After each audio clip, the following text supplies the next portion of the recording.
Welcome back to the General Tire Jim Beaver Show. I'd like to welcome, I want to call you a friend at this point because I feel like all of our text messages and everything, we're already on the friend level. But Kendoll, I do actually do. I We're mean, friends.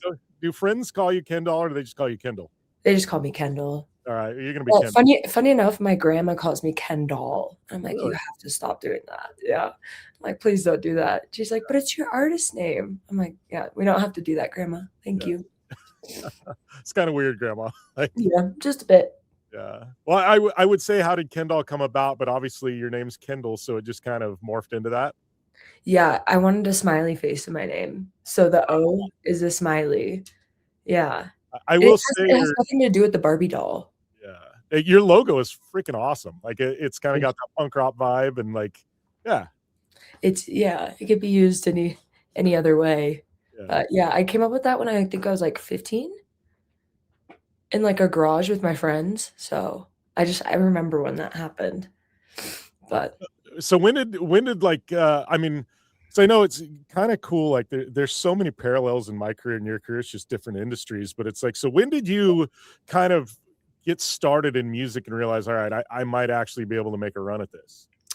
um, honestly, my entire life, I've, like, played different instruments, like, I've played the saxophone, guitar, drums, bunch of other stuff, and I always knew I wanted to work in music. I pirated not Spotify, sorry, Ableton when I was, like, 16, and I remember just, like, surfing around on it and just being like, "What is this? Can I swear on this?" Yes. Okay, cool. I was just like, "This is fucking rocket science." And I took a couple years to look things up on YouTube and stuff, and I was DJing locally in Seattle when I was pretty much I think my first time was when I was 16, and I do house music, so a lot of nightclubs have house music, so I'd have to be escorted in to go play and then escorted out because I wasn't 21. But, yeah, I had a really bad collarbone injury, and I wanted to be a professional snowboarder at one point, but, like, I mean, it wasn't gonna happen, but, uh, I was, yeah, I just got my collarbone surgery, and I was like, "Alright, I'm gonna fully send it on this music thing," and I found this school. Unfortunately, no longer exists as of this year, but it's called Icon Collective, and it's pretty much just, like, specifically for electronic music. And I packed up my whole life and just moved down to LA, went to school for a year, and I learned pretty much everything, well, that I needed to know in the time. I'll never stop learning things on Ableton. That is the most complicated thing with music. But yeah, that was when I was about 19, I think. 19, 20. Okay, so you moved because you're from Seattle, correct? And then you moved down to LA. Yeah. Yeah, it's always had such a rad music scene, and not just like any specific genre. Just like Seattle's always been kind of a hotbed of music. Mhm. There's been I'm not doing this on purpose, by the way. Yeah, it's slide those plugs in. It's all right. Hey guys, my code is no, I'm just kidding. Yeah, Seattle has a really rad scene. There's a huge underground scene, so there's a lot for like techno and stuff like that. But there's also a grunge scene that's coming back right now, and it's so cool. I never thought that I would see that because like grunge kind of came from Seattle, you know? To me, like I've always just thought that was kind of the where grunge came from. Seattle's kind of Yeah. iconic with grunge, or late '80s, early '90s, just kind of yeah. Yeah. So, My parents, like, one of their, like, first couple of dates was to a Nirvana concert. So, really, that yeah. was probably like early Nirvana. Yeah, Oh wow, okay. like, long time ago. So, I don't remember the date, but it was at the Paramount, I remember them saying, Okay. which is crazy. That thing's been around for a long time, but yeah. Yeah. Alice in Chains comes from there too, Pearl Jam. Yeah. Seattle's one of my favorite cities. I'll be honest with you, I don't think I could live in Seattle, but I've been there. There was a stretch of about 10 years. One of my sponsors is headquartered there in Snoqualmie, and I was there like 2 or 3 times a year. And so I just started kind of exploring Seattle and the surrounding area and stuff like that. I'd always add like an extra day onto my trips just so I could go and check stuff out. And Seattle's rad. Like I said, I don't know that I could live Always in time, but I love taking trips to Seattle. Yeah. I could understand the not wanting to live there. I live, like, east. so I'm not like in Seattle. Yeah. In May, I'm probably gonna be, but yeah, I've lived like in the middle of like Capitol Hill before. I couldn't even I wasn't even old enough to drink when I lived there, so I kind of Oh, so missed you're that. like knee deep, like right in the middle of things. Yeah, that's what I yeah. Right now I'm living in like suburbia, so it's chill. But yeah, you can just go down there and just like I don't know, I like the way that you could just go do a bunch of stuff for free. Like Yeah. you can go to Pike's Place, you can go to the pier and stuff like that. I But will say there's a place in Pike's Place. It has I have this thing with shrimp cocktails, and I've been on a quest the last like decade to find the greatest shrimp cocktail on the planet, and it just somehow came about. I have no freaking idea I why. like this. I think But I'm rooting for you. yeah, but there's one at Pike's Market, and it's not about the shrimp, it's about the cocktail sauce, but it's got the right amount of horseradish, and it is like I'm telling you, it is like perfect. Do you remember what this place is called? It's right there in Pikes. I could pull it up on Google and text You it to tell you. me later. Yeah, but it's like it's amazing, but it's all about the cocktail sauce. Like they I found the didn't right know that. mixture of Okay. sweet and heat, and I'm just like, all right, this is perfect. That's incredible. So always get one for there and then get one to go because they sell them in like plastic containers. Wait, the cocktail sauce? Yeah. Oh my Yeah. god, that's so funny. Yeah. You So probably, like, it's order it from them too. I probably ought to look into it. It was just like, yeah, it's amazing. I'll text it to you, but it's worth like Yeah. I tell everybody, I'm like, anybody that I've sent to this place, they're like, yep, you're not wrong. Yeah. I'm, like, the worst person to, like, be in Seattle because I don't even like fish, so I like salmon. Okay. I was gonna say Seattle's in Seattle, you almost have to like salmon, right? yeah. I, Yeah. like, grew up eating salmon. It's Yeah. so fish.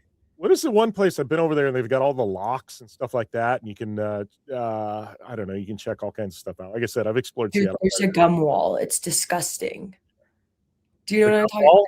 I've been to the gum wall. It's Yeah. gross. That's so gross. Like, I don't know. I don't wanna go near that, No, especially, like, it kind of freaks me out. I feel like there's diseases in there. I don't know. No, that's like I don't want to even get close to the wall because yeah, that's weird. Don't do it.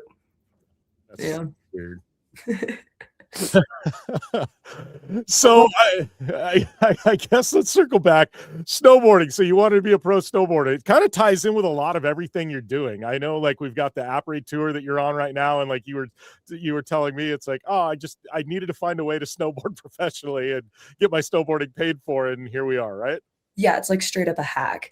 Like, there was just, like, a certain point, like, 2 years ago, because I my first tour doing this was last year, and, it was, like, before that, it was, I was at, like, one of the biggest electronic music events, and I just kinda looked around, and I was like, "This really isn't my thing anymore."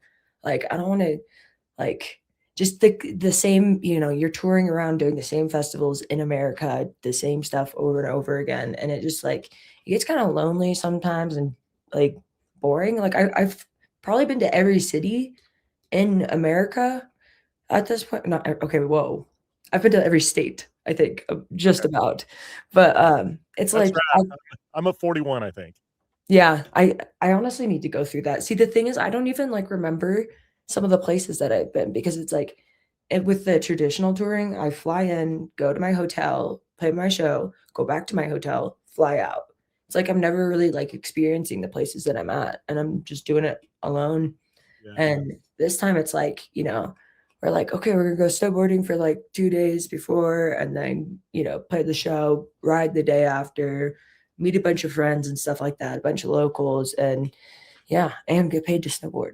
So, it's And fantastic. and it's funny because like people like us that make a living traveling, and it's like same thing. I went for the first like 10 years of my career. I've been doing what I'm doing now for about 15, but the Yeah, first 10 years, like I would in and out of cities, and I would see a racetrack or I'd see a venue, but it was in and out.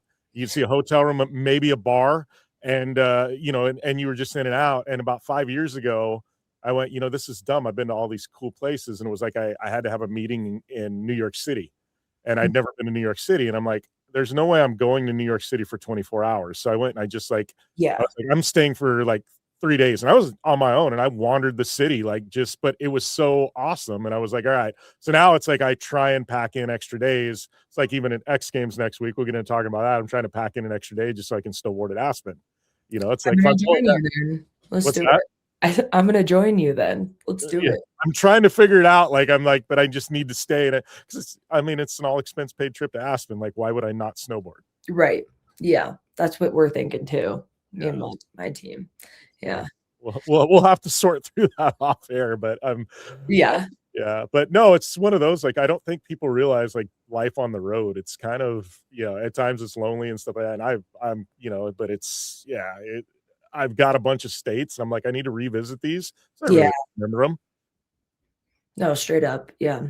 I've been spending most of my time in, obviously, Colorado because 'cause we've got Vail, Copper, Aspen, all the like, even Crested Butte, but, yeah, I've already gotten to go to, Mammoth is having a really good season, so I played a New Year's there, and then this last weekend, I was in Lake Louise, Canada, up in Alberta. I don't think people know about Lake Louise much because I've never seen a mountain like that. And it's You hear like, Whistler and a lot of places like that all the time, you don't hear Lake Louise. yeah, I know. You hear about Whistler and stuff like that. I think hot take here. I think it's better than Whistler.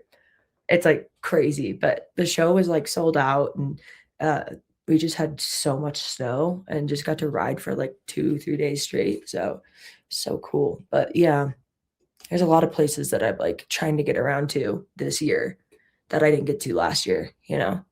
It's funny and it's kinda cool when you get a point in your career where you can go, "I wanna go here," and then you, like, find an angle to go to these places. Yes, that's it.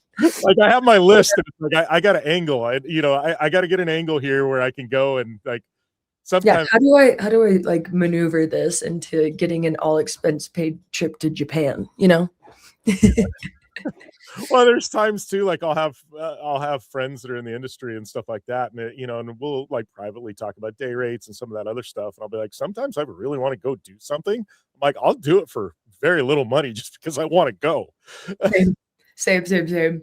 Yeah, I'm like, I just wanna get over there, Yeah. basically, like, and we're good. Like, because people yeah, sometimes when I'm, like, trying to work out a way to, like, I'm trying to get over I'm for sure going at this point, but to the Yeah. Alps, towards Oh, spring. Yeah. You can okay, fun fact, you can take a run from Switzerland into Italy. I I have don't read that. I have read that. Yeah, I don't know what the process is going, like, they're probably gonna have to, like, check your passport and stuff, right? What is But, like, I don't know how that works, but what if you unless don't have your there's passport and you just go down the run? What happens then? You just gotta unless walk back. there's, like, just at that resort, kind of like a bubble or something where they allow you to cross back and forth, but then Yeah. that area. I don't know. There's got to be something. There's states like that though. Like I don't know if you've ever been to Bristol, Tennessee. They got like a Mm-mm. literally like right down the middle of Main Street. There's a line, and one side is like Tennessee and one side's Virginia. And like bars on one side of the street are, have certain laws, and the other bars on the other side of the street. You can walk Oh, back and forth, but it's like you leave the city with like a truck or something like that. Then they have like checkpoints. You know what I mean? Like you're going in and out, but it's fun yeah. to just like wander back and forth between the states and bars and stuff like that. That's so trippy, yeah. Let alone, like, countries. That's Yeah, nuts. countries would be yeah. There's got to be Yeah. something though. Yeah. Yeah. Yeah. How was that though? Like, it's funny because, I read something and it's like you were talking about growing up, and I've kind of had the same experience, but you were going to all these venues and stuff like you were buying tickets, you were going, and then all of a sudden, fast forward a few years and you're playing those venues. It's a Yeah. little bit of a surreal feeling, isn't it? It's crazy. Yeah, but there's just always this thing where I was like, like, even when I was, like, 15 getting into, like, these big massives and stuff, I was like, "I'm playing this. I don't care what happens. I'm making this music and I'm playing it. I'm learning everything that I need to know to make the music that I wanna make, and I'm gonna get there no matter how long it takes." And let me tell you, it takes a long time, a very Oh, long time, but, you know, if you put your mind to it, it happens, and I'm just kind of one of those people that's like, if I want to do something, I'm going to try as literally as hard as I can. And sometimes it doesn't work out, but other opportunities arise, like, and then sometimes you just kind of make your way around. Like Japan was actually ultimately the goal this year for spring, but that's just a little too late for that to be happening. So, but I've kind of planted the seeds for next year, sort of thing. But yeah, I remember I watched a sometimes I get off traffic, off the path here. Oh, Sorry, I have that's perfect. That's ADHD. me. That's see the whole Like a misadventure on my branch of screen? Yeah, conversation. that's my company, misadventure, because I'm just always off the rails every direction. Yeah, I like that. You and me both. Yeah. But going back to your original point, there was this documentary when Netflix like first started. I feel like I'm 29. And I feel like I'm kind of old at this point because I remember when Netflix came about. But there was an EDC documentary I'll never forget, and I must have watched it like 200 times, and I would like cry during it and stuff, be like all emotional, be like, I have to do this. And it's like I've gotten the opportunity to play 3 times now, and it's crazy. Like, just looking back, I'm like, sometimes when I'm having like bad days and like, feeling like things aren't going anywhere, it's just like, remember how stoked like 12-year-old, 13-year-old you would be, you know? Yeah. That's So that's like where I'm at. Like I've done, fortunately a ton of television and a bunch of other stuff. And kid that grew up in a small town of 3,500 people somehow has made a living in this world doing complete nonsense. But wait, where'd you grow up? what's that? Where'd you grow up? Parker, Arizona, so right by Lake Havasu City. So I'm sure Okay. everybody knows Lake Havasu, but Yeah. tourist town right on the river, like floating dock bars, stuff like that. But it's like the whole X Games thing is funny. I wrote, grew up riding. Actually, I skated a lot, but I rode a lot of bikes and competed in some freestyle competitions, stuff like that. Never good. I had friends that were really good. Mhm. But it was like I always had this thing. I want to go to X Games. X Games in SoCal. It was close all the time, and I had friends go, and I'm like, no, I'm only going to go if I ever get invited. That's how I am And, too. and Oh, that's swear to God, never went to an X Games. And then it was like, well, I'm never going to get there as an athlete. And then I started this kind of broadcast career, and I was like, I'm never going to X Games unless I get an invite to be a broadcaster. yeah. And then a lot of the motorsports events, they came and went, and I'm like, well, this is never going to happen. Guess Jim's never going to go to X Games. Insert last like October, I get a call, Jim, we want you to host X Games. I'm like, whoa, I get to go to my first X Games. They Dude, you start see laughing. me They're like, both. "Really?" And I was like, yep. I was waiting for the call and finally got the invite. That's so exciting. Yeah. I remember getting that news. I my point of contact over at Monster was the one that gave me the news, and he wanted to FaceTime me, and he was with his whole family, and I was, like, dropping the phone and, like, doing backflips basically, Yeah, just freaking out, but I went last year, but, like, just to check it out, and I still had the time of my life. yeah. I played a little after party, it wasn't, like, anything official, but, this year is, like, actually happening, and You're on the main stage. yeah, I know. I'm so excited, I can't believe it. I was stoked because I looked at the schedule and I'm like, I'm off air during your set. So I'm like, I actually get to come over and Yes. watch.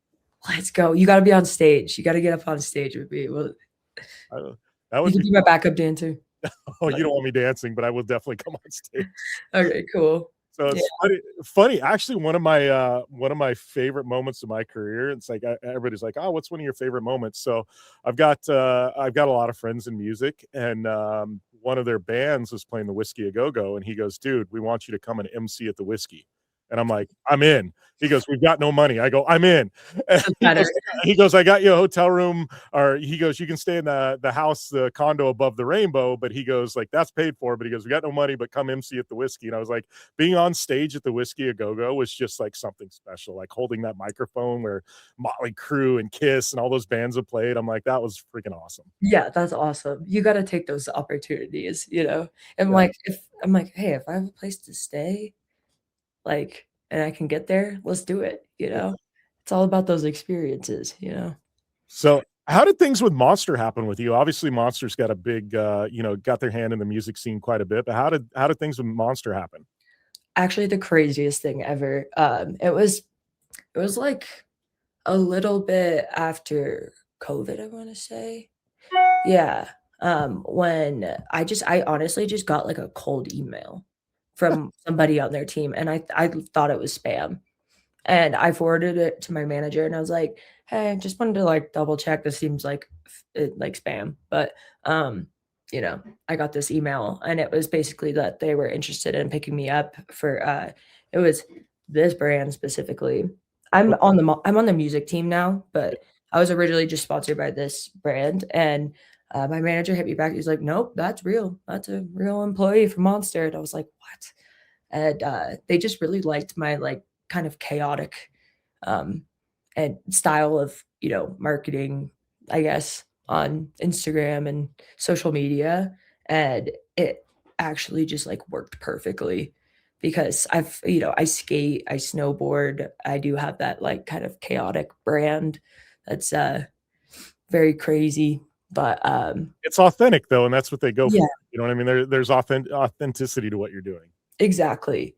Yeah, there's a couple times when, like, I wanna call it, like, my point of contact. It's almost like I have a manager at Monster that, like, handles everything. So I call it. I've got handlers at a couple companies. Like, that's my handler. They called Jonah a handler. Yeah, why not? Yeah, my handler was like, "Dude, just do whatever you do. It works perfectly. Like, you don't gotta be this, like," you know it gets to the point with music where, as of late, it's like we're supposed to be like content creators now, which I don't have a problem with now because it's been, 10 years in the industry, but it's like, a lot of it's like TikTok number, like with labels and stuff like that. It's like, do you have TikTok numbers and, you know, all this kind of stuff with social media. But Monster's always just been like, just do you. It works. It has been working. And, I love being involved with that company too. It's like I've never met a singular, like, uncool person that works for Monster. And I play their employee events and stuff like that. And I love to do it. And I just get so many like cool random opportunities. Like I got to they had a stage in Alabama for it's called Sand in My Boots. It's a Okay. mostly a country festival. And I was like, what do you have me doing at a country festival? But went there and I've never been to the Gulf Shores before. And it's like a Miami beach. It's crazy. But yeah, I played a house set. They had these big like storage crate boxes Okay. on the beach and it was just like a little side stage, and I had so much fun just hanging out with everyone. They had their own cabana, and, yeah, it was crazy and very fun. I just get a lot of really cool random opportunities, and I've, of course, been bugging them about playing X Games for a couple years, but, it's such a big company that it's like, you know it's hard for people to, like, know which division and, like, know each other and have all those connections with X Games, but, yeah, it finally happened this year. And I feel like I'm kind of the same way. I get well, I guess I plant seeds with the companies that I work with, and you just hope that at some point, you know what I mean? It's like something comes. It's like this year, like it's not public yet, but I don't care. Like Kicker Audio and I have been doing something for quite a few years, and it was like Kicker's got a big investment at Sturgis. And I told him, I go, I want to go back to Sturgis. Haven't been in like 5 or 6 years. And I'm like, I want to come do a show at Sturgis. And it was like I planted that seed like 2 years ago, and they finally called. They're like, all right, we're gonna have you come to Sturgis this August. And I'm like, Oh, yes, let's go. I love Sturgis. It's so much fun. You would Wait love Sturgis. wait, what's Sturgis? It sounds super It's familiar. the motorcycle rally in South Dakota. It's got like 200,000 motorcycles.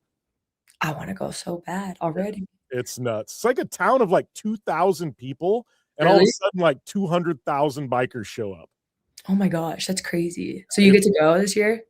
Yeah, I get to go back. It's been like 6 or 7 years since I was with the whiskey company at one point, sponsored, and they had me come out. And yeah, now I had to find a way back. It's one of those where it's like it's kind of spendy to go, so you don't want to go on your own time. Yeah, Like yeah. we're talking about, you find the angles. Yeah, that's the move. That's like with X Games last year, I was like staying in a hostel and just kind of like found some monster peeps and I was like, "Can you guys help me get it?" Someone sold me a fake ticket. Okay. So, yeah, that was awesome. And I found the monster peeps and I was like, "Could someone get me in?" And like I knew some of the the monster Yeah. girls, the really pretty monster girls, Yeah. like yeah, yeah. Get to know quite a few of them. They're awesome, actually. They're Most of so nice. them. Yeah, they're freaking awesome. Cause yeah, employee parties, they'll come, and I've, like, met and hung out with quite a few of them, but they helped me get in last year. It was super nice, and then this year, I'm, like, playing, so it's all good, but I was gonna tell you really quick also, do you know about Swamp Fest? Yes, I know about Swamp Fest. Okay, so I've been planting the seed for a bit. I wanna do, like, social media for, Monster there, cover the event while I'm there. I just wanna go. It looks insane. Yeah, I've never seen anything like it. I don't know how long I can last there, maybe a day or 2, but, Actually, I don't know. I could do it, but it just looks nuts. And I think Monster, you know, runs it or not runs it, That's but sponsors it or yeah, something. it's very on brand for Monster. Yeah, that Swamp Fest would be a riot, I think. Yeah, every single video I've seen, it's just like shit exploding and people just riding motorcycles over it. Like something's on fire and people are doing tricks over it in a swamp. I'm like, this is perfect for me. Yeah. This is my vibe right here. Yeah, that's same here. I'm like, "Yep, that's it." It's like, yeah, suit and tie stuff, not me. Yeah, same. I like the swamp stuff, Yeah. but Yeah, no, Swamp Fest is freaking awesome. So, let's talk a little bit about Dollhouse. So, obviously, you've been playing for, quite a few different, labels and things like that. How did Dollhouse kinda come to be? so basically, just with other labels, it kind of got to the point where it's like you make music and send it to them, and it's like, okay, we can have this out in like 8 months or something like that. And it's like, okay, well, I will hate the song by then, and I will probably be doing something different. And it's just kind of like, there's not much return on it. I don't really have like when I release with other labels, I don't really have much say over like the marketing side of things. And like, I just kind of wanted to branch off and like make something that was more of a collective style where it's multiple genres. It just kind of like the idea of music that's being released on there is just more like experimental. Like, it doesn't have to sound like anything in particular, but just kind of fit the vibe of like it being kind of experimental and bassy and fun, and artists just like genuinely making what they like to make.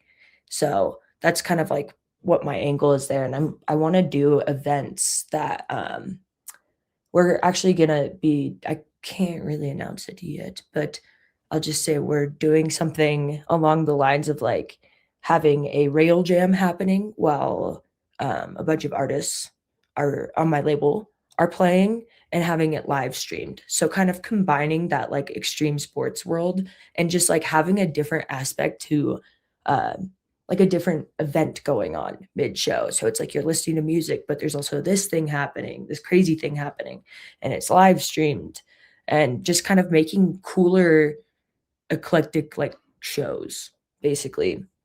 And oh, sorry, go ahead. I was just gonna say, I think, like, back in the day, we're going, like, 20 years back, but MTV used to have, like, their sports and music festival, and it was kinda some of that. I just remember, like, you'd have skate guys riding, a vert ramp at the same time as on the deck, you had bands playing and things like that. It was like this hybrid mix of action sports and music.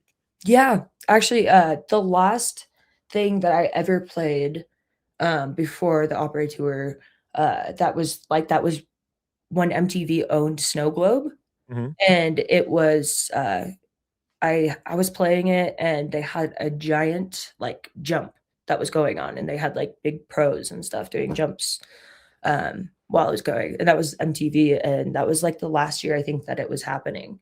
It was 2019. But I think that's what like X Games is trying to kind of bring back a little bit though. Yeah. They're focusing a bit more on the music side of things and just kind of making it more of a dual event, which I think is gonna be awesome. Yeah, and while like, and being on some of the calls that I've been on, I know they're working on a few, like, big surprises possibly for, like, Sunday at X and things like that, but they're very much, like, being on these calls, like, it's the action sports, it's they understand the importance and winning an X Games gold medal is a big deal, but it's like the music is becoming such a big part of the entire festival. It's like it's kinda interesting to hear their take on it, and it's like, yeah, like, you're spot on, like, music's becoming very important to them. Yeah, and I'm glad that they're doing this too because it's just kind of like in this current age, like traditional touring is like kind of obsolete and with like AI and like the accessibility to making music, it's just like things are getting kind of bland. So like the switch up of like adding these, two different things together is like getting this whole crowd of people hyped up, you know? And it's just kind of like something new. Like, that's just what's needed as of late is something new, and I think that's great that they're doing that because, yeah, there's just the same festivals that happen every year, and it's kind of getting to the point where it's like same lineup because these people are on this agency sort of thing, so it's giving other people an opportunity too, which I think is great. And that's another thing that I've like wanted to do with my label is like it's very hard right now for up and coming artists to get like shows right now because it's kind of like how there's no middle class basically.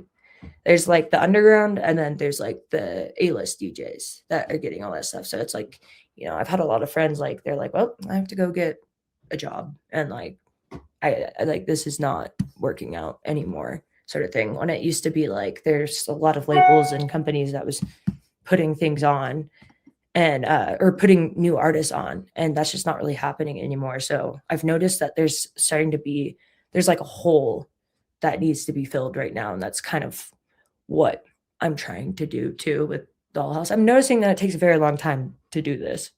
I mean, I think I launched it in 2023 and I'm like just kind of throwing like I threw an event, a launch party underneath a bridge in San Diego and it was like sold out and it was really fun.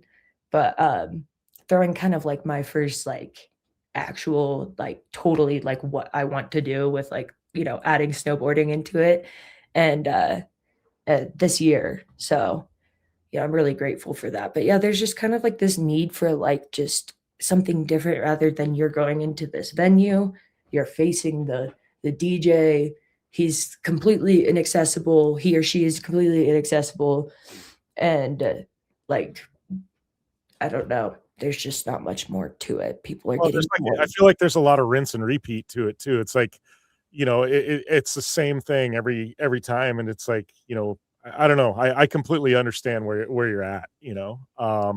I think music as a whole, it's weird because I've got one of my really good friends is Tim Montana, and he was talking about like he went from being like a southern rock, and he goes, it wasn't what I was wanting to do. He goes, I wanted to play metal, but he goes, the label was like having me put out these albums, and it just wasn't getting traction. He goes, I took a step back, cost me a ton of money, started playing what I wanted to, and Yeah, he goes, now all of a sudden I've got one, this last year I had one of the, top albums in the entire country. yeah. And it was just one of those, but he goes, sometimes he goes, to do what you want and be happy as a musician, you have to take steps back to move forward. That's 100% true. Yeah. I spent like I don't know, like after like 2020, I probably took about like a year and a half off of music because I just didn't know what to do. I was like, I don't want to quit. Like this is all I know how to do.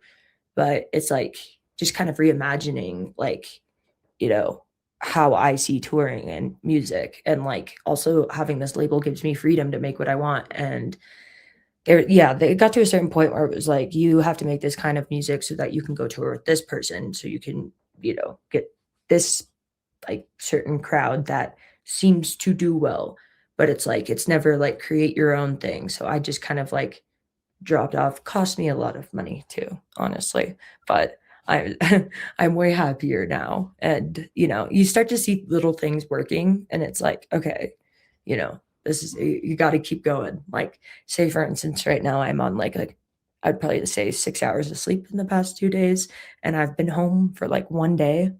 I've got two cats too, and they miss me, but it's all worth it. Yeah. Yeah, it's a lot of work and delegation too. I'm like, okay, I've got to step up the responsibility factor because when you have like a manager, like a whole team, like a manager, agent, you're just getting shipped around to all these different nightclubs and stuff. It's just kind of like, okay, I will go there and play music. Like it's just kind of like you're just doing that. But it's like once you're in charge of this stuff, it's like, yeah, it's a whole new level of responsibility. And I was like, all right, I gotta get it together here. But there's some gratification to it too. It's like when you're doing things on your terms and you're calling the shots, like, there's a lot more on the line, but I feel like there's a lot more gratification to it. Yeah, 100%. And there's actually a lot of artists that like really align with this like kind of idea of like combining two different things together that really love like snow sports and like I even want to I skateboard a lot, so I even want to like incorporate, you know, skating into it and like maybe do something like that and, motocross and stuff like that. But it just draws together two completely different groups of people, puts them together. It like opens up your audience almost. And it's authentic. It's funny because I same thing. I took a year off, and it was honestly, it was right around COVID time, and I think that reset a lot of people. Yeah. But it was like I had been doing, and I was, predominantly in the off-road space, and I was racing, and I was doing some car builds and some videos, and, like, my show was largely revolving around that. I got burnt out. It was like 10 years of just, like, monotony, same thing, week in, week out, and I was just like, I took a year off. I had so many, like, national shows in the bank that we ran a year worth of reruns because I didn't interview anybody for almost a year, and I Oh, was like, and, like, my racing career, everything, like, I was with one manufacturer, we were doing some cool, like, videos, stepped away from that, and then it was like, did a new contract with Ford, one with Kawasaki. My show completely got rebooted, and I was like, I just want to interview who I want to interview. I don't care if they're musicians, if they're a gamer, if they're a race car driver. I just want to interview rad people, and yeah. that's going to make me happy. I go, I need to do that for my creativity because I'm so burnt out on just doing The race same car drivers. And then it was on the other thing. It was like racing, and it was like rinse, repeat, do a race, reprep the car, go to race. And it's like, I don't even want to race anymore. I'm burnt out on it. And it was like, I started riding jet skis, started riding dirt bikes again, started, side by sides. They're like, don't race, but just go do fun content. So I do dune trips, you know what I mean? And side by sides. And it was just like, Ford's like, yeah, dude, we don't care if you race. Like, here's a Bronco, here's a this, just go out and have fun, film the content. And that That's was so like, awesome. it Yeah. was like, I'm having so much fun at life now, just doing random stuff. It's like, Yeah. 5 years ago, I'd be like on a Friday, "Hey, I'm gonna go snowboarding with my daughter." Wouldn't have happened. Now it's just like, who's gonna tell me no? Let's go. Yeah, it is. I bet you meet like so many. It's actually crazy how much like in common you have with other people too when you like don't kind of step outside of your lane Yeah, and those collaborations that you can make too, you know? yeah, and that's what's fun though. It's like, I mean, you and I, it's like obviously we got, through X Games kinda got tied together or whatever, but it was just like, yeah, you meet so many people, and then you say it's like with you, I was telling somebody last night, just started texting, like, the one call we had, I'm like, sometimes you meet somebody, you're like, "That's my people. That's Yeah, my people I was right like there." Insta friend. Yeah, I was like, "Hey," I was like, "Kendall's my people." I was Yeah, like, "We haven't met yet," but I was like, "I just get that vibe," when you Jim's my homie already, sorry. Yeah. just funny. You just, I don't know. I love what we do. It's like we were talking. I go, everybody thinks, oh, you're at X Games. You're here. You're on TV. You're with Monster. You make a lot of money. I'm like, you have no idea Yeah, the struggle bus of our lives. yeah. On paper, it looks like it, but yeah, behind the scenes, I'm like, I've got $5 for a sandwich. So, Yeah, yeah. that's it. But so I tell people, like, but I really don't want to answer to a boss. I love my work schedule. Right? I know, it's so cool, it's just sometimes I, like, have this moment where I stop and I'm like, "I am so in charge of myself." Like, I have no one to tell me what to do, kind of scary, Yeah, honestly. I'm like, I might need a I'm like, I have no authority, but no authority figure. I yeah. need a parent. Yeah, I know, that's what I was just about to say. It was like, I no parents right now. No one to tell me what to do, but I laugh because it's like I'm 45, just turned 45, and it's one of those like it's just funny because I'm like I see other people, they get up, and I get up early anyways. Like I'm not a late sleeper in person or anything like that, but I'm like I see this grind, and they're like, oh, I can't get off work to go here or that. I'm like, I don't know that I could ever go back to that. yeah. I know it's kind of like there was a point where I was like kind of worried because I was like, I don't know how I would ever get into like a job market again because when I first like blew up off of like touring and stuff, it was pretty much like when I turned 21 and it was like I'm just traveling and playing shows and making music and collaborating with all these artists and it's like to go back to I think well, my last job was Guitar Center so, well, checks out, but, it's like I got scared. I was like, "Damn, am I gonna have to enter the job market again?" But it's like, once you put your mind to it and you're like, I'm not letting this fail." Like, it it's very hard, and there's days where you're like, "Oh, this is not working," but then there's, like, little things that pop up, and it's like, "No, it's working," and you have to good things take time, and a lot of, lack of sleep That's and tears. Well, it's like there's times too where I laugh because I'm like, people like you and I, we work 3 times as hard as normal people just so we don't have to have a real job. No, straight up. Like, we technically like, we work 24/7. Like, we don't have hours. It could be 10 o'clock at night, and I gotta get something done, and that's the way it's got to be, you know? It was funny. It was somebody put it in perspective. Oh, it's Jason Ellis is a good friend of mine, and so Ellis, I don't know if I was on his show or he was on my show. We were talking, and we were in a deep dive conversation. And Ellis can sometimes get real deep. And he goes, "Jim," he goes, "we have no jobs." Yep. I'm like, "Dude, you are spot on, Ellis." Yeah. Moving back home, because I moved back home for the tour last year, and I have, like, all my, like, OG friend group Yeah, there, and they're all, like, employed people, and during the summer, I'm like, "Hey, do you guys wanna go, like, float the river?" Right? And they're like, "I'm working." I'm like, "Damn, I'm unemployed." Like, I'm, like, unemployed, but I'm employed. It's, like, the trippiest thing ever. yeah. I just make the joke all the time. I'm like, "I'm your unemployed friend asking you to go do something crazy on a Tuesday morning," so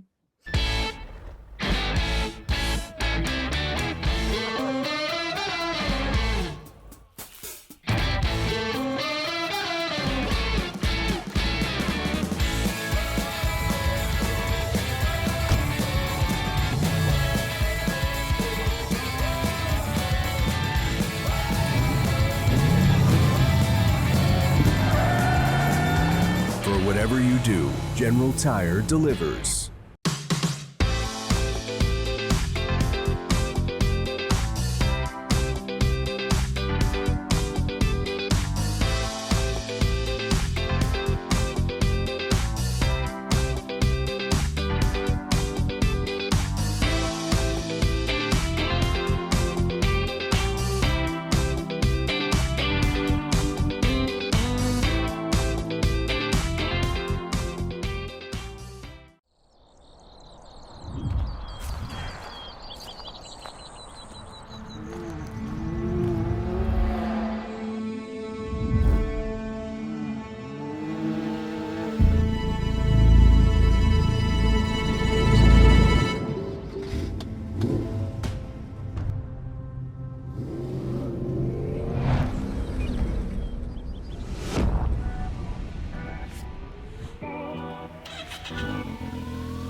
Yeah, and it's weird too because there was a point last year I had a pretty dark 6 months, at the end of last year, and it was like I lost a couple sponsors. I was doing a little consulting work, and there was some stuff that dried up, and it was like it financially, I had to sell off some stuff, whatever, and I was just like there was a couple jobs, like real jobs that popped up. One was like running marketing in an energy drink company, and somebody was like, "Dude, you'd be perfect for that job." And I actually had somebody at the company like, "You should apply for this job." And I'm like, the minute I do that, and it would have been a rad job because I still would have been around the same people I'm normally around. But I'm like, the minute I do that, I'm like, I felt like I was just like, I can't do it. And I let things yeah, get like I was almost at the bottom, and it was like then I start getting calls and emails, and it was like now it's like everything sprung back. But I was just like, there was that moment where I'm like, this is the tipping point. Either you're gonna get that real job, and it was actually one that I would have been good at, but I was like, I just couldn't do it, you know?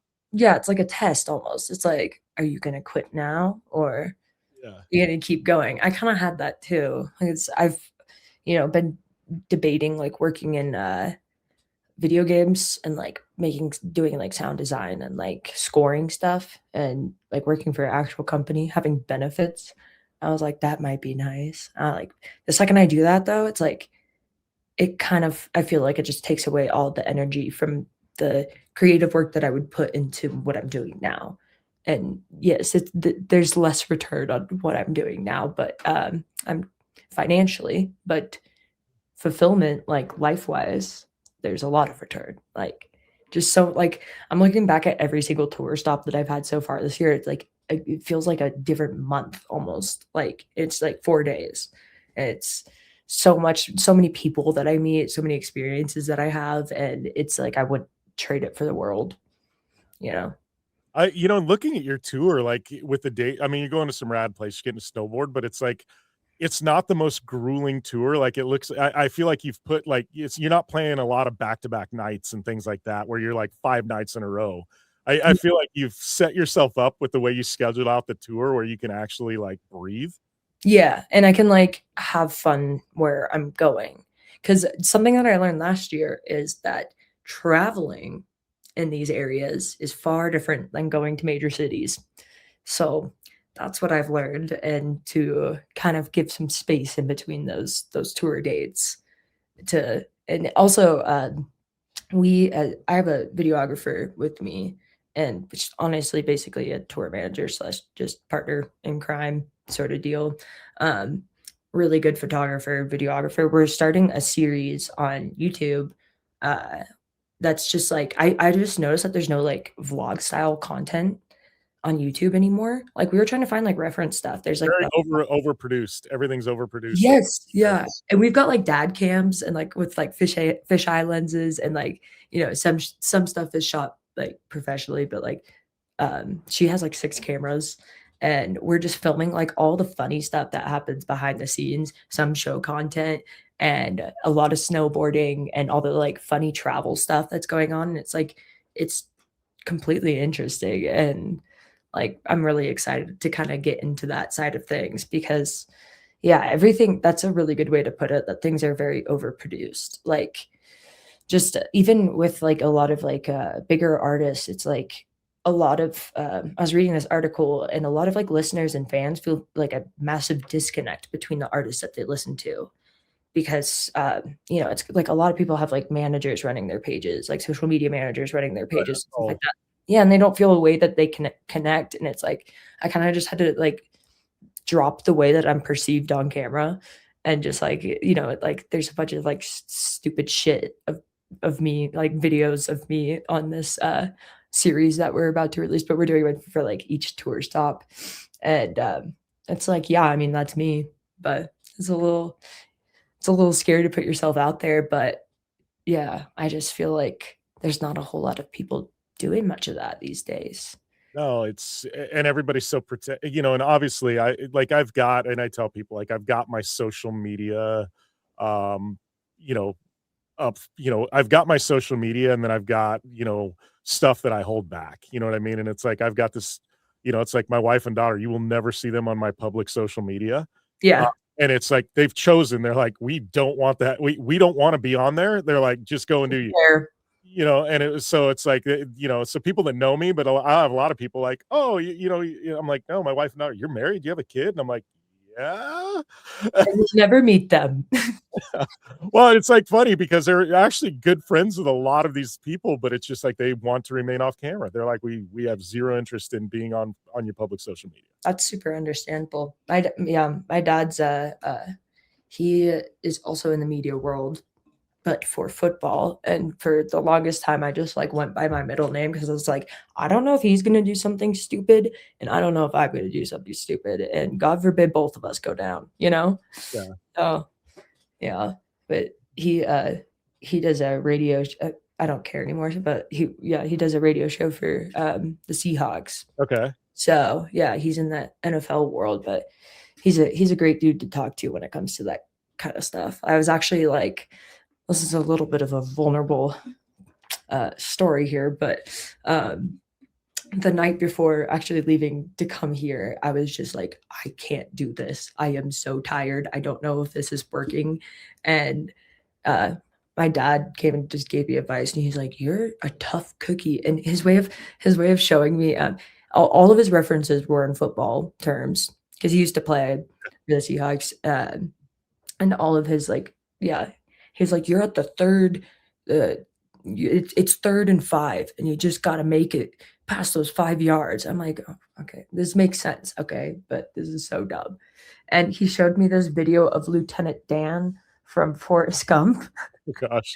the storm scene where he's like, "Is that all you got?" And my dad's like, "I watch this all the time. It helps me." And I was like, "Oh, this is really cute." But yeah, it's It helped a lot actually, and I got my ass to work and got myself packed, and I was like, "All right, we're going," and I am more than happy to be here. Yeah. It's funny, like, like you said, people see the optics and they, see you, they see it's just countless, people and they think everything's like rainbows and unicorns, you know what I mean? And it's like they don't realize the struggles behind the scenes.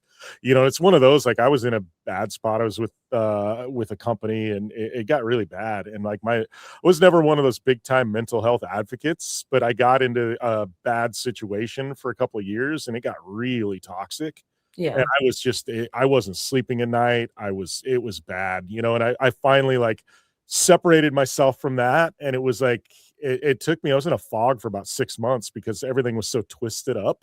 Yeah. The way I was Like, being where do you controlled, start too? It's like, where do I was like, I had to refine myself, Yeah. and it's like, that's stuff people don't realize. But like you look at my social media and everybody like nobody knows any of that happened. Yeah, absolutely, yeah, and it's like, you're obviously just gonna post, like, the cool stuff and, like, all the and that's kind of, like, what I'm hoping to do here with, releasing this YouTube series is just kinda show that not everything's perfect, and that was a huge thing that I, like, wish that, um, you know, I would've kind of paid more attention to is, just, like, protecting your like, first of all, protecting yourself and your health and your mental health, and so anyone that I can talk to that's, like, coming up in music, I'm like, "Here's the number one thing that you have to protect is your mental health," like, because touring just, like, really takes it out of you, and then you kinda get to this point where you're like, "I'm exhausted, I'm alone, I don't feel like anything's going anywhere, I'm doing the same thing over and over again," and it gets really dark, you know? So just, like, having that awareness to, like, be like know what you need in that moment, like, "Hey, I need a break," or, "I need some nature," something like that, but And yeah. it's and it's honestly awesome that you're mentoring because there's not many people that pass it on. And I know, like, I'm an agent for one athlete, and it was just by default, but it was the same type of thing. She was 15 at the time, and she's a Red Bull athlete, so we'll just put that out there. She's not a monster athlete, but Mm. No, just kidding. but, no, but she was 15 and, like, had people coming at her from every angle and reality shows and this and that, and it was a bad thing, and it was just like, Scary. I'd known the family. Her dad called me and he goes, "Can you just dissect these contracts and let us know what to do?" And I'm like, "Oh my god, this is so I bad." feel like you'd be a really good person for that too. You'd be I like, was like "This is bullshit. This is bullshit." yeah, I was just like, "Run," and he goes, "But I go, "Run." Yeah. It was just one of those, and but that's honestly like I tell people like now she's 23 and I still her agent and I've become like Uncle Jim and their family at this point. I love But it's like it's probably the most gratifying thing I've done in my career is I helping bet. her out. You know what I mean? So it's like with you and being able to help young up and coming artists and kind of show them a path where you want them to have their struggles because I think in this industry, if you don't have your struggles, whether it's music or action sports or whatever, like I feel like you grow from those, but you also don't, want them to completely go off the rails either. Yeah, absolutely. Yeah, I crave to pass on, like, some of the things that I've learned throughout the industry. It's like, you get so excited that people are listening to your music and people wanna, come see you play and people are, like, finally paying attention, and you get all of these people coming in that just, like, want a piece of that, and you're like, "Oh, they just wanna help." It's like, "No, they want money," and yeah, it's just protecting people from that, I feel like is so important. Yeah. Do you ever get to a point like I know with me, like even when I'll put out a show or something, it's like nobody's going to listen to this, and it's like I've got a track record of 15 years. I know people are going to listen to it, but I don't know nobody's going to listen. Then I see the numbers, I'm like, oh, people are still paying attention. But do you ever get like with you, like you go to do a thing, you're like nobody's going to show up to the show, and then it's sold out. You're like, oh my Yeah. gosh. Yeah, it's crazy. It's like sometimes it's like so, it's really cool because I'll be playing like somewhere super random. I'm like, oh, this is gonna be kind of a crapshoot here. And then there would be like a couple people that show up and they're like, yeah, I traveled from here because, I've been listening to your music for like 5 years. I'm a huge fan and stuff. It's like, oh, that's really sick that people still, they're still out there and you don't, sometimes you just don't realize that. I And feel like with you, like you know, like you said, like you try to be accessible though. You know what I mean? Yeah. You're going on your social media. It's not one of those where you're up in a booth and then, you know, at the end of the show you're off and whatever. You know, I feel like you've been accessible to fans and things like Yeah. that. I love, like, going in like, after, like, big festivals even, like, just going into the crowd and, like, talking with people for, like, 15, 20 minutes. It's so awesome. It's really cool, and, uh, yeah, I like being accessible to fans. Sometimes people are mean, but whatever, you know? Totally. But and kinda crazy, but whatever. And, yeah, that's what I feel like is so important is for, like, as someone that, um music, like, has always been something that, like I know this is so cliche, but, like, life-saving for me growing up, and those, like, artists that make that music, it's like you wanna express your gratitude for them making that music, and, it's so important that, to me, that if, like, my music, like, changes anything for anyone, that they're able to, like, meet a nice person and a genuine person after the show and stuff like that when they come to see. But yeah. I think, you know, it's funny because like everything you're saying. So my buddy Tim Montana, he opened for Kid Rock, it was like 2 years ago. He was opening for Kid Rock on Kids on Bob's tour. But so Tim, he's in Laughlin and he goes, "Jim, come out." He goes, come to the show, the Kid Rock show." He goes, "I'm opening and whatever." I was like, "All right, cool." Like backstage at Kid Rock, absolutely. Count me in. I'm going. And so I show up and like I'm backstage for his thing. And so he gets off thing. And I'm like, "All right, cool." He goes, "Well, let's go to the pit." And so him and his entire band go to the pit for Kid Rock's portion of the show, and the people went nuts. They're like, "You were just on stage and now you're in the pit with us?" He Yeah. goes, "Yeah." He goes, "I want to see the show But just like you." These people went absolutely nuts that the guy that was just on stage is now watching the show with them, and he was like, "I'm one of you. I'm a fan of music," you know? And yeah, it was one of those where it was like, he goes, "I'm not this elitist guy," you know? He goes, "I don't ever want to be perceived that." yeah, I feel that heavily. I love going into the pit after my set. I was on, like, a big direct support tour, and I went into the pit, for, like, the main act, and there's, like, these pictures of me on shoulders, like, people's shoulders, just Awesome. raging. Yeah, it's so much fun. Cause like, that's also, like, where I came from is, like, the pit, you know? It's like, I don't wanna ever want that to go away. Like, I still wanna go have fun and, like, listen to music the way that everyone else has, and, like, at EDC, I was just, like, walking around the whole time, just going to see all the sets that I wanted to see, Even people that I, like, know at this point, like, going to watch their sets, not from backstage, but you know, from the crowd, and it's so much more fun, and, yeah, it's always like those people that there's people in the crowd that are like, "What are you doing walking around here?" I'm like, "Attending the festival." Yeah. I'm one of you too. I just so happen to be very hyper fixated on knowing how to make music. That's the only difference. I think as an artist too, when you approach things like that, you know, you don't lose touch because I think a lot of musicians in general, the higher you go, and you know, obviously, I get if you're Taylor Swift, you can't just walk around a music venue. You know, I get that, but it's like I think a lot of them, you know what I mean, if they lose touch, you know, Yeah. with the audience and everything else, and I feel like if you do that, you know, you're still very much in touch with with you before, you know, and what your passion. Yeah, it keeps you grounded. I Yeah. feel like and you know what's going on in the crowd, and I feel like that's really important as an artist that's playing to the crowd, is knowing what's going on in the crowd, you know? And especially, like, a lot of things have been changing, like, I started going, to those big festivals when I was, like, 15. I had a fake ID not to drink, but to get into 18 up festivals. So, I was going real young, and, the way that things have changed since then, like, it was very ravey back in the day, like, we had a I used to be a Glover, like the lights and stuff like that, and, that's, like, completely gone. Candy's not really a thing, which is, like, the beaded bracelets and stuff to okay, but yeah, things have just changed so much, and, like, to be in kind of in touch with who you're playing to, I think is very important, and yeah. Well, do you think part of that is, and this is an honest question, I don't know the answer to this, but do you think it's because like a lot of us have just kind of aged up, so maybe some of that aged out, or is there still a new crop of young, kids coming in that love the music and it's just kind of morphed? I think that Well, things have been heavily commercialized in electronic music. There was a certain point that hit where I was like, "Oh, this is going very mainstream."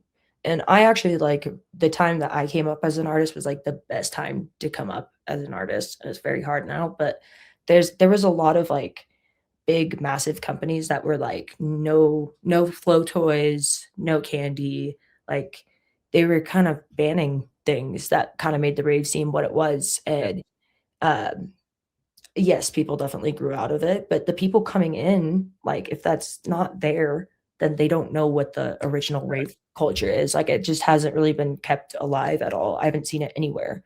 Like, I'm sure there's, like, lots of underground stuff in different cities that still have that, but, yeah, when I was coming up or no, not when I was coming up, when I was, like, a little raver, I had, like, candy all the way up my arms, I was wearing, like, just, like, old school '90s, like, rave attire, I had, like, a Pikachu backpack. There's a picture I have to send you, oh my god, it's so funny, of me just with candy all the way up the arms, and I'm, like, just like full candy kid, but it's just it hasn't really been preserved at all. So people coming into the scene don't even know. Like the word plur has been trademarked, which is like, yeah, that's crazy. It's that was like a huge thing growing up. It was like you'd do like peace, love, unity, respect, and you'd trade candy and like you'd make like special messages on them and stuff. It was cute, you know. It sounds corny, I'm sure, to a lot of people, but it was really cute, like coming up. But that just like hasn't been preserved. And yeah, the word is trademarked. So there's a equal of both, you know.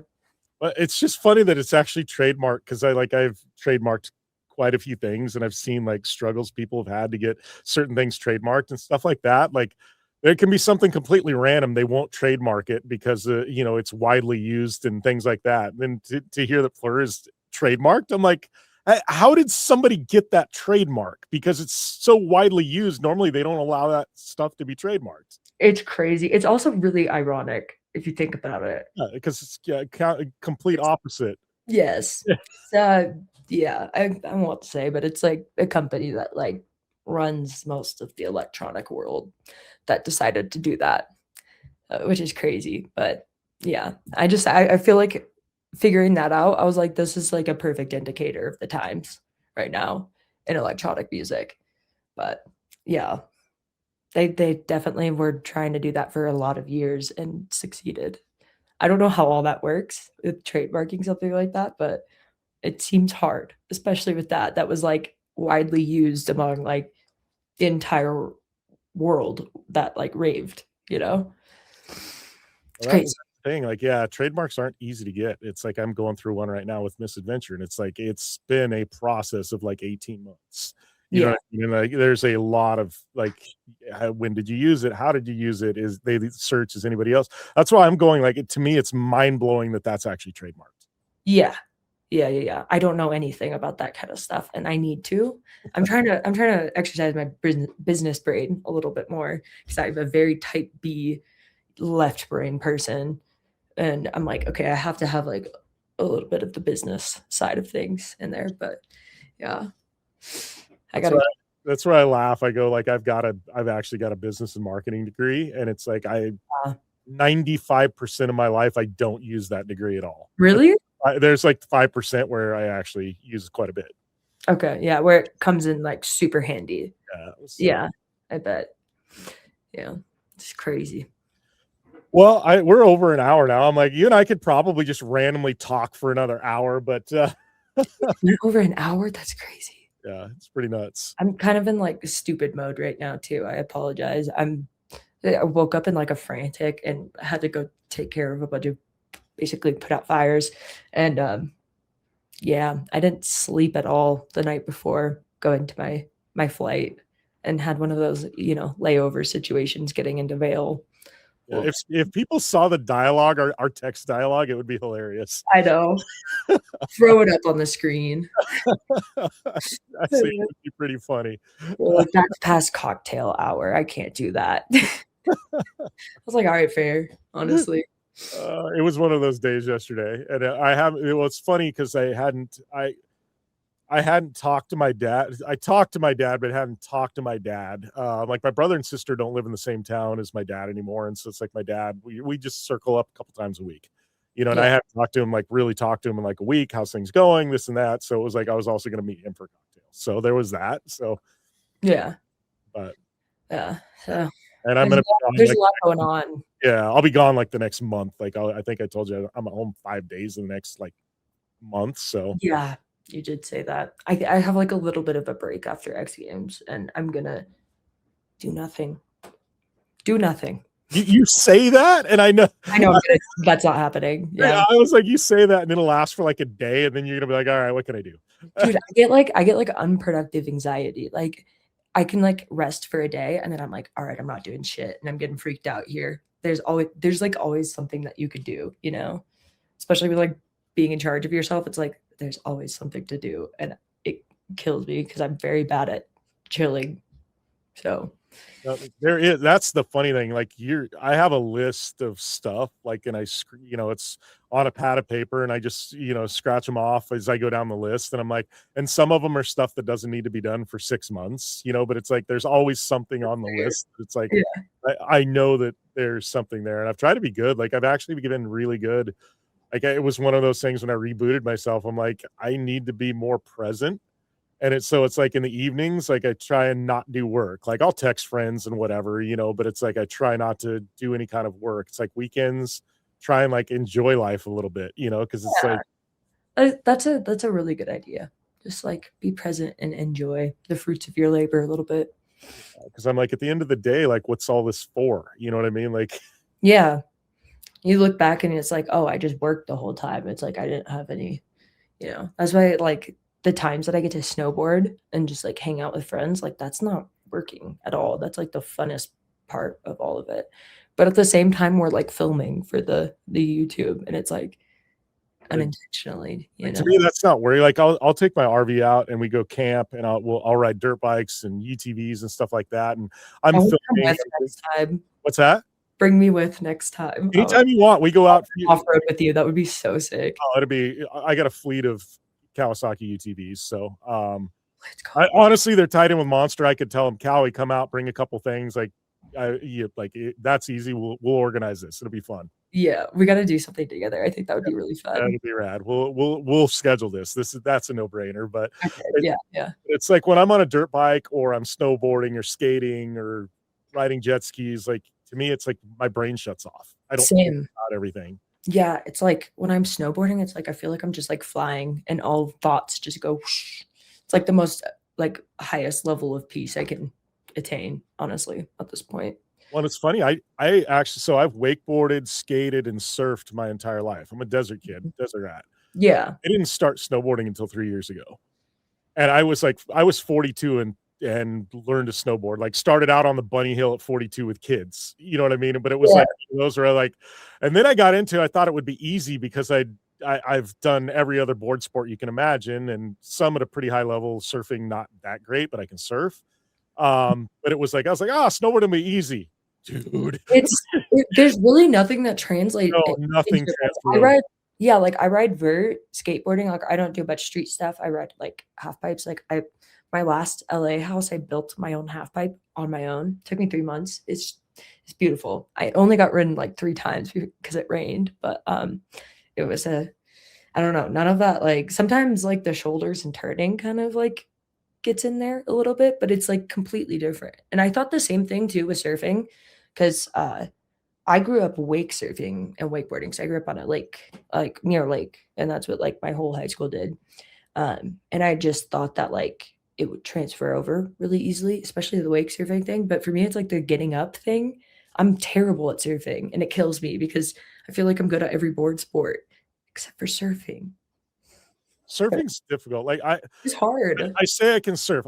I can get up, and I can get up and I can ride the wave into shore. See, I think I could ride the wave. I can't get up.